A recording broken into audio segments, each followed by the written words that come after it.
And we are off. Welcome to the Nooner. I'm Dave LaMont. Delighted you could make it here to wrap up this week. And if you're a South Floridian, you wake up in a pretty good mood. Miami Dolphins did something they rarely do, at least not in the last several years, which is just whip somebody's tail from start to finish and taking down Jacksonville. Yeah, it's the Jags, and they're not that good, but people were already screaming about the Dolphins 0-2 start, and that at least ought to shut them up. And it ought to keep everybody quiet on the let's play Tua now, we have nothing to lose idea. Look, he's going to play, all right? You just hang in there because there's no point in putting him in at the moment.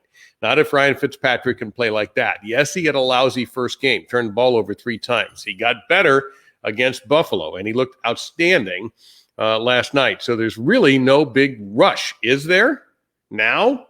I think not. Yeah, Jacksonville's not that good. I accept that. They were missing a key player in a receiver position last night, but I don't know how much of a difference that would have made. That made it very difficult for Gardner Minshew to do anything. And for that night, it's a good night for Dolphin fans to feel good. If you're a Hurricanes fan, you're confident against Florida State. Not something you could always say you were, but double-digit favorite. When? I'm trying to remember, and I'm sure it's happened, and I'm sure somebody's looked it up already, the last time that Florida State was, or Miami, a double-digit favorite in this traditional matchup. And we just don't know if Florida State's any good. The first evidence says, no, they're not. And their head coach won't even be there because he has the coronavirus, although it looks like Mike Norvell's symptoms are not that serious. But still, that's awkward. And hardly a team has had a stranger offseason than Florida State with the player mini revolts that they kept taking care of. And it was really, really weird. And then they get off and lose to a Georgia Tech team that we all seem to believe is more of a growing team than a team that's going to be one of the best ones. So really strange circumstances for that game coming up. If you're a Miami Marlins fan, you're like, we mean playoffs. Probably a 6th seed. You know, the Braves won the division. If I quizzed you guys right now on how many of you actually know names of Miami Marlins players without looking them up, I'd win. And you know who else would lose that game? Me. So we've got that for South Florida, the sports fan there, and the Miami Heat with yet another strong performance. The Miami Heat look great. Tyler Hero, we discussed that the other morning. Huge win, putting the Celtics in an almost impossible position. I mean, look, the Denver Nuggets are back to 3-1 down after losing to the Lakers last night. And you certainly have to feel we're on that collision course. For the first time, LeBron James will go against the Miami Heat for an NBA title. And that's what we're headed for, and all the different storylines and all of that. It's almost going to be a little too much to take if you're living here. But grin and bear it, the Heat have so vastly exceeded anybody's expectations, as has Tyler Hero, that why wouldn't you enjoy it? That's the message. That it has to be the message. If they get through and they knock the Celtics out tonight, or game 6 if they get to that, and you're not just run into a wall giddy, nitrous oxide giddy, then I don't know what will make you happy as a sports fan. I don't. The fact that the Marlins, yeah, I know it's a weird year, and they have suffered some horrifically embarrassing losses, but they're in. And if you're a Dolphins fan, you're happy. If you're a Hurricanes fan, you ought to be happy. So for this immediate area, the only people who ought to be a little grumpy are the Panthers fans. Well, they actually ought to be a lot more than grumpy, because the last couple of years we have been led to believe, and I go back to expectations being such a dirty word, that the Panthers were going to at least sneak into the playoffs, and the streak continues. So, but otherwise, you're feeling good. You know who else feels really good about themselves? Florida Gators fans. And you know what, Zach? I forgot my earbuds, so hopefully I can hear you. And you know what? I should go get those because otherwise I won't hear you. This is professional broadcasting at its finest right here. And there's nobody home to hand them to me. So I'm going to try this without earbuds. And if it fails, then I'm going to actually have to have you play harmonica or something while I go get them in the other room. Because you sound good. It happens when you rush home and do these unprofessional broadcasts. So I want to welcome from SEC country, man who covers the Florida Gators, has had for several years, Zach Albaverdi. Zach, say something so I can find out if I can hear you. Well, can you hear me? I'm talking now. Excellent. We're good. And and just to update your listeners, I'm with Rivals now. Unfortunately, SEC country as once was. But nonetheless, we're ready for football season. Well, you need to update your darn Facebook thing then, because that's where I got that from. So I will I have a banner here for you, and I will put it at Rivals. That's .com, obviously. Yes. And let's see if that comes across here very shortly. Anyway, so Zach, I'll get right to it. Gator fans are pretty confident bunch. Their team is ranked 5th. Should they feel this way?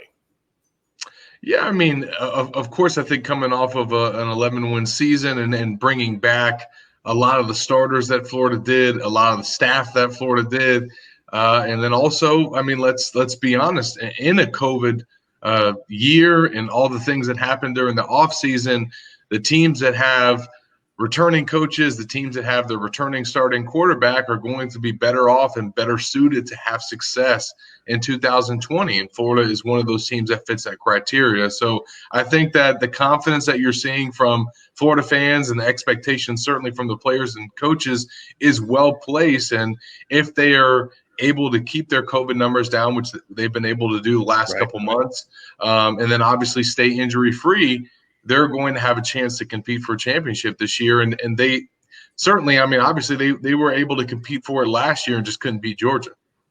Yeah, let's talk about that offseason, because just before you signed in, I was talking about what a weird offseason maybe of all the schools in the country Florida State had with those miniature revolts and bringing in a new coaching staff and all of that. And you touched on the stability. How would you rate Florida's offseason? I mean, I think that when you consider the fact that they didn't have to shut down anything, they didn't have to stop any of their workouts, they didn't have to pause any practices from a COVID standpoint, that's a really good sign.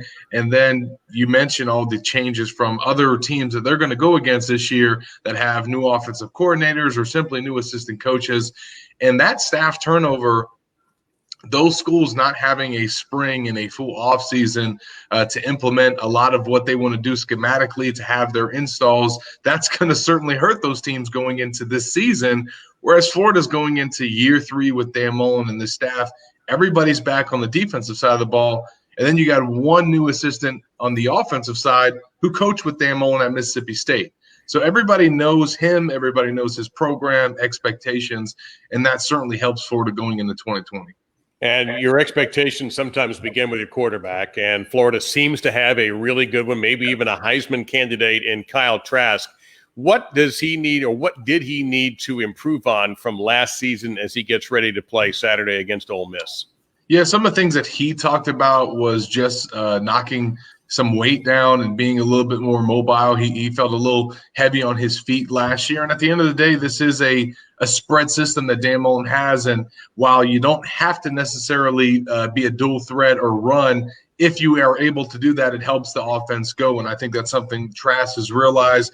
And he's kind of worked on it. Brian Johnson and Dan Mullen have both talked about the way that he dropped some weight, is a little bit more of a willing runner. And then on top of what he's doing from a passing standpoint, I think some of the understanding of the offense and Mullen calling him on graduate level stuff, that kind of shows where he's at as a redshirt senior, a guy that's now been around in this program a long time. So I think the fact that he was able to get his feet wet last year as a first-year starter, having that experience is definitely going to help him. So this offseason was kind of about refining some things in his game, but also dropping some weight so he can be more of a threat to run. He had it interesting last year because he was in that backup guy position where everybody loves you, and then he started to play, and they still loved him. It was, that doesn't happen, and particularly as hard as Florida fans were on Felipe Franks, to the point where Franks was starting to spit some of that back. to the fans. They were remarkably nice to Kyle Trask after the way they treated Franks. Yeah, that was interesting. And it's funny because when you talk about the backup quarterback always being, the favorite guy on the team, I think for even Trask, for many fans, he wasn't even the favorite backup. It was Emory Jones. That's right. A lot of Gator fans wanted to see him play or were looking forward to the future with him, not necessarily the two-star that we've never seen start a game before. So the fact that he came off the bench and had the success that he did is still remarkable to this day when you really think about it. But it's a big reason why this team feels confident. I think a lot of people are picking Florida, obviously, to win the SEC East. We saw those projections from the media this week. And Kyle Trask is the first preseason first-team All-SEC quarterback selection for the Gators since Tim Tebow in 2010. So it's been quite a while that people regarded Florida signal caller in that light. What kind of weapons does he have to work with? Yeah, he lost some key weapons from last year, obviously, and the starting running back, LaMichael Pirine, had 4 starters at wide receiver, all guys who were seniors and playing in the NFL. So you would think when you lose that type of talent, that's going to be a bit of a drop-off offensively. But fortunately for Trask, he still brings back a lot of weapons. He's number one, and most obviously is Kyle Pitts at the tight end spot, another first-team preseason All-SEC pick, and a lot of I think folks regard him as one of the top tight ends in the country. So having him be the focal point of that passing attack, and even though you lost 4 receivers, you still bring back guys that have experience in this system and guys that have played and started, and Trevon Grimes and Kadarius Toney, and then Jacob Copeland, who is a guy that I think has a chance to really kind of showcase himself and have a breakout year at that receiver spot. And then at running back, there's a bit of a two-headed monster there. Developing with Malik Davis and Dameon Pierce. If those guys can maybe provide a little bit more rushing production than what Florida had last year, I think maybe that could help the offense improve. The Gators were really young up front, so the fact that they bring back 4 starters on the offensive line and they add Stuart Reese as a graduate transfer, that could potentially help things get going in the run game a little bit more. You mentioned Toney. There have been a lot of talk about him last year, and I went to a couple of games and listened to fans back when we had, a 3/4 or 80% full swamp, and listen to them talk about Toney like they were really expecting enormous things out of him. And you kind of mentioned him in as just part of the group now. Is there a chance he could end up being the standout that fans expected? Yeah, I think the reason why he gets mentioned like I just did and why I think a lot of fans and even media members consider him in that light is just because he hasn't been able to show it on a consistent basis. And obviously last year you can't really hold it against him because he was hurt and I think missed 7 games. So the role that was expected of him and maybe that jump that he was supposed to have in 2019 never came to fruition. And because of that, you look at the guy only had 10 catches last year. So it's hard to get excited about that. But then you look at his yards per catch and he averaged 19 yards per catch. So he's a really electric player. People have seen what he can do from the moment he stepped on campus as a freshman. And then even in his first year in Dan Mullen's system, he still made some plays, but it was always as type of this gadget guy who came in for certain packages. Now it's about him becoming an every down receiver, kind of being able to handle all those responsibilities. And when he does that and shows that, not only will he have a bigger role, but I think fans will maybe start to look at him as not just another guy, but one of Florida's biggest weapons. Florida lost some on defense. They have a lot returning. They seem to get every single good defensive back out of high school there is in all 50 states, including, as Abe Simpson once said, the freak states, Alaska and Hawaii. Let's talk about what Todd Grantham has on the other side of the ball and how potent this defense can be. Yeah, it's kind of the same thing that they bring back a lot of key returners, even though they lost some pieces that were really important from last year's team and guys that moved on to the NFL. They're not really expecting much of a drop-off either. And I think, like you said, when you recruit at the level that they do, when you have guys waiting in the wings, you have a chance to really kind of have guys step in and take over. And specifically at that buck position, that was a spot where Jonathan Grenard really wreaked havoc in the SEC, leading the league in sacks and tackles per loss. And now you have Jeremiah Moon stepping in there, as well as Chris Bogle, and the transfer from Georgia, Brent Cox Jr., who a lot of fans have been excited about, but actually is listed as the starter at defensive end. So he's got some versatility, though. They'll play him at a few spots. And then obviously you lose C.J. Henderson in the secondary, but you got Kyer Elam, Marco Wilson coming back, 3 senior safeties. So there's still a lot of depth there, and a guy in Trey Dean as well who made the move to safety, and I think that might be a little bit more of a natural spot for him. And then moving over to the linebacker spot, you lose David Reese, who's kind of the heart and soul of your defense. But you got Ventrell Miller still there as a senior coming back as kind of the leader, a guy. I think that the coaches said he shed 15 pounds this offseason. So he really dropped a lot of weight. I think made it his goal to be able to guard tight ends a little bit better in coverage. So that's something that he wanted to accomplish this year. So there's a lot of highly recruited guys at that linebacker spot that have kind of just waiting on their opportunity, and this is the year that they're going to get it. And even all the way down to the defensive line. You have Zachary Carter, T.J. Slayton. There's a lot of big names there that I think Ford is bringing back. Big bodies too. Yeah, big bodies as well. Guys that have even transformed their bodies in the offseason with Nick Savage, and even in a COVID year, that didn't stop some guys from either adding weight or shedding weight. And I know Slayton was one of those guys that dropped a lot of pounds this offseason. So they still have so many pieces. The one thing that I think stands out the most to me, and I wrote about this yesterday in our defensive preview, you guys can check that out at gatorsterritory.com, is just that they have multiple guys that can play multiple spots at all 3 levels of their defense. And I mean, maybe there are a lot of teams that can do that, but Florida has that in numbers and droves. And in a year with COVID where from week to week, the guys that you have available could vary. Right. And maybe you could have, one of your linebackers or one of your DBs or one of your defensive linemen out, and to have guys that can just simply switch positions and play a different spot that week, that is very valuable to have in a season like this. The other thing that's interesting now, Todd Grantham's got a lot of the people coming back, even though he lost some key people. And you hear now that years 3 and as you go on down the line, you start inserting a few more pieces of your favorite on either defense or offense. And I'm wondering if we're going to start to see that from both sides of the ball, more wrinkles, more ideas, more things that teams haven't seen before, because the coaches are comfortable and now they have the experience for the players to be able to add more to get their packages right.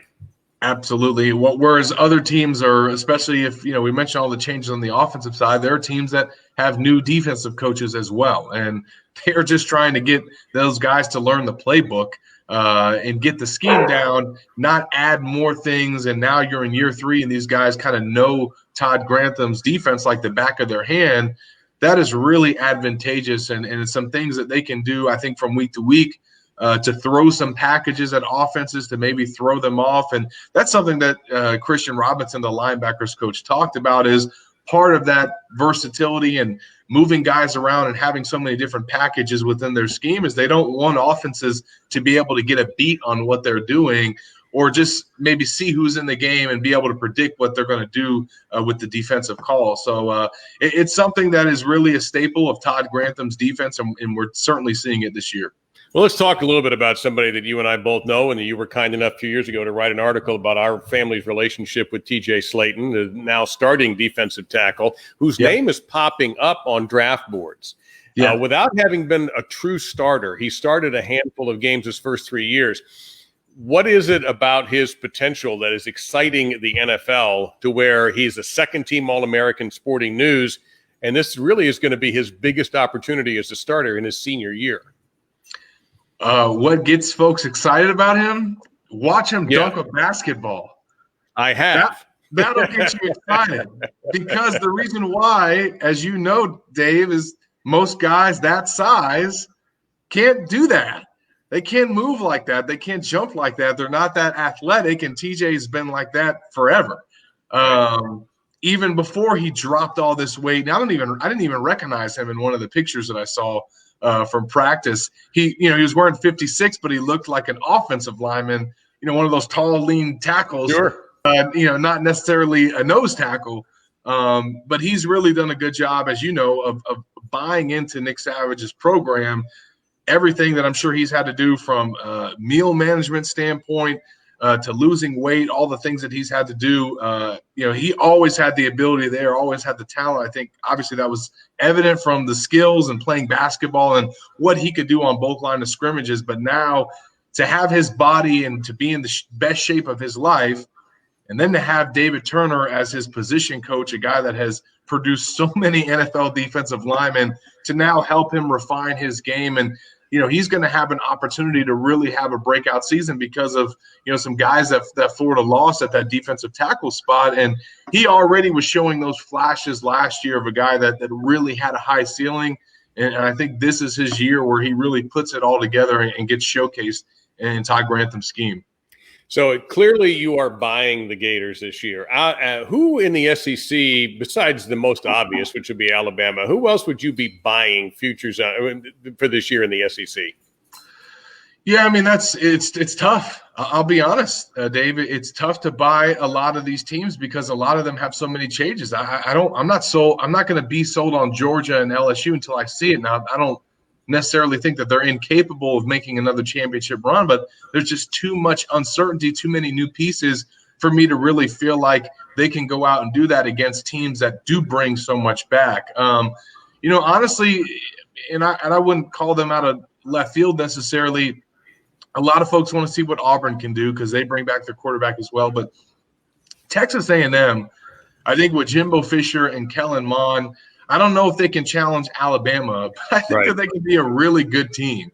And I think for Florida, that is going to be, one of the tests, if not the biggest test, to be honest with you, because, that is still a true road game, and it's early in the year. Florida's got LSU at home, and it's not going to be the same LSU that won the championship last year.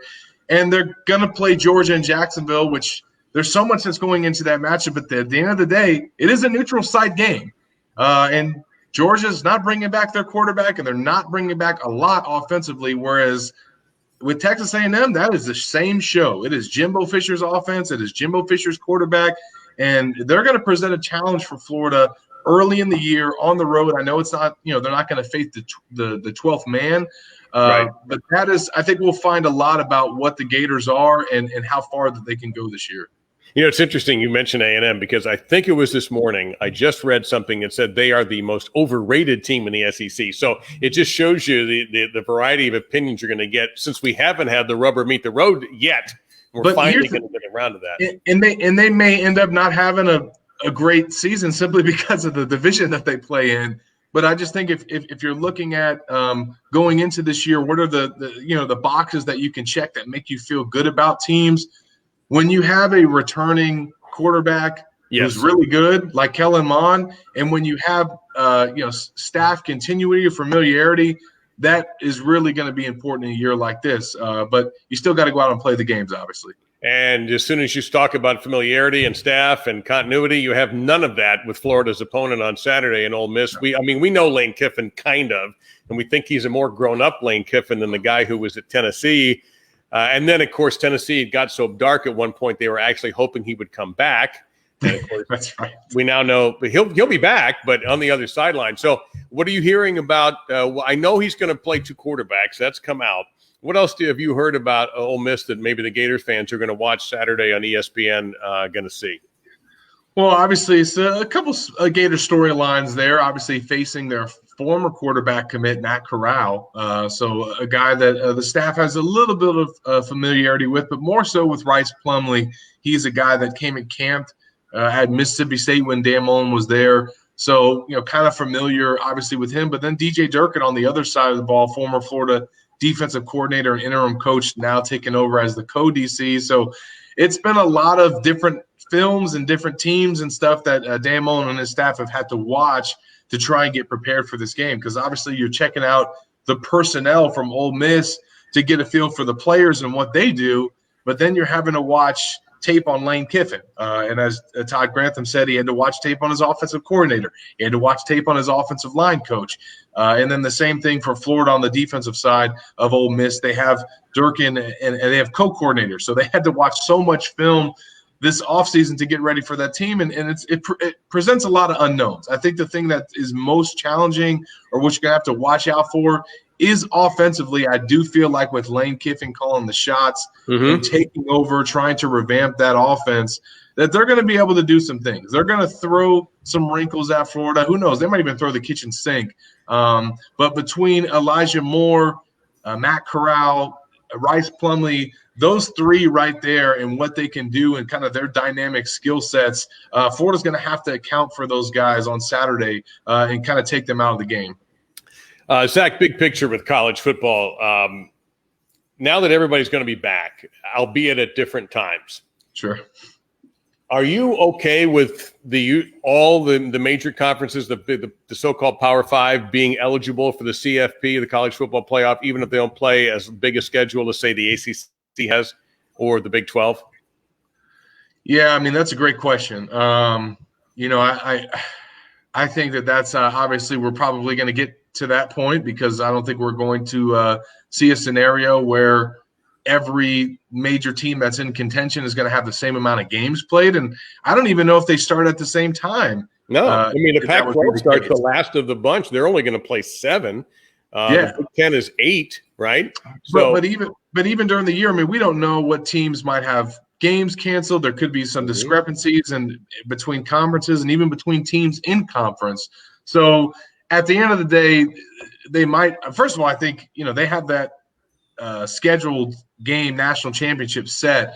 I don't know how that doesn't get pushed back just a little bit, or at least get considered. But if it doesn't, and there are more games played by SEC teams and ACC teams than some of the other Power Fives, that committee is just going to have to do some real serious considerations about the look, the eye look test, and strength of schedule and opponents played and who they beat to really figure out who the best 4 teams are.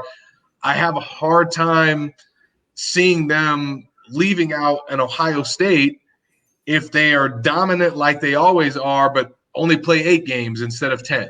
If they went out there and beat one of these Big Ten teams by 40 points 2 more times, would that make the committee feel better about them? Probably not. I mean, I think by that point they'll know what they have in the Buckeyes. But it is going to put them in quite a conundrum, and they're going to have to figure out how to navigate that. I almost feel like this whole thing was done to benefit Ohio State. Like if they hadn't really erased all that stink, the Big Ten would have gone, that's all right, we'll wait till the spring. But I have to say, and I've said it before, I'm grateful there's not going to be spring ball, because I think that would have really put a major crimp into fall and not given these young men enough time to recover. And in addition to what it was going to do to those who were draft eligible, the guys who would have said, to heck with this college, I'm going to get ready for the draft. So albeit, I mean, look, FAU hasn't had a game yet. They've had 2 canceled already. FIU is just getting started. Just talking about locally, USF has to now bench itself against FAU because they were around Notre Dame. So I think you bring up Virginia Tech finally playing a game this weekend. And you're right. It's entirely possible, given the way student behavior has not been all that great, that this stuff leaks into football programs, and we can only hope it doesn't. Zach, give people an idea where they can read you, find you socially on social media, and keep up with you and the Gators. Yeah, absolutely. Well, first of all, you can read all my stuff at GatorsTerritory.com. That's the Florida site on Rivals, the Rivals.com, Yahoo Sports Network. And we've been doing, obviously, a bunch of stories this week, previewing the season, getting you guys ready for Saturday's game against Ole Miss. So if you go to our site, you can check out a bunch of stuff on the offense, defense, special teams. We kind of preview it all to get ready for the opener. And you guys can follow me on Twitter as well at Zach Albaverdi, just my name all together. One word, but good luck trying to spell it. Well, you know what? When I emailed you, I even had to remember to go over it very carefully, but at least we got that together. Zach, I'm so grateful for your time. Thank you very, very much. I know you're going to have a very interesting season with this Gators team, and we'll see. Is this a college football playoff team? That's still all roads go through Tuscaloosa in my book until you prove it otherwise. Yeah, I think that's the goal. Obviously, I think number one, Florida's got to be in Atlanta. That right there, they have to get over the hump and beat Georgia. If they get into Atlanta and they get into a game with Alabama that's, doesn't have a Tua at quarterback, this is the year that I think that they could potentially compete with the Crimson Tide. And from there, the chips fall where they may. If Florida can win an SEC title this year, I think everything else beyond that point would just be gravy. But that first step is obviously getting a W in Jacksonville. All right, Zach, we appreciate it. We will be following you on those sites. And again, thank you so much for your time. Absolutely. Take care, Dave. Good seeing you, bud. Thank you, Zach. Yeah, you too. Zach Alpaverdi, keeping him at Rivals.com through Yahoo. And that will wrap it up for today's Nooner. I'll give you a musical hot take to replace the English language. All right? Musical hot take. And I've been thinking about this. I'm going to leave you for the weekend. And this is a classic rock, so you know where I come from musically. Classic rock hot take. At their very best, I'm talking about the extreme very best, the 5 or 6 songs that define the band. The Who might have been the very best of that bunch. There. Work on that for a while, and I'll see you on Monday at noon. Have a safe weekend. Have a wonderful weekend, and enjoy a weekend of football and perhaps the Heat and whatever else is going on. We will talk to you again on Monday. Bye-bye.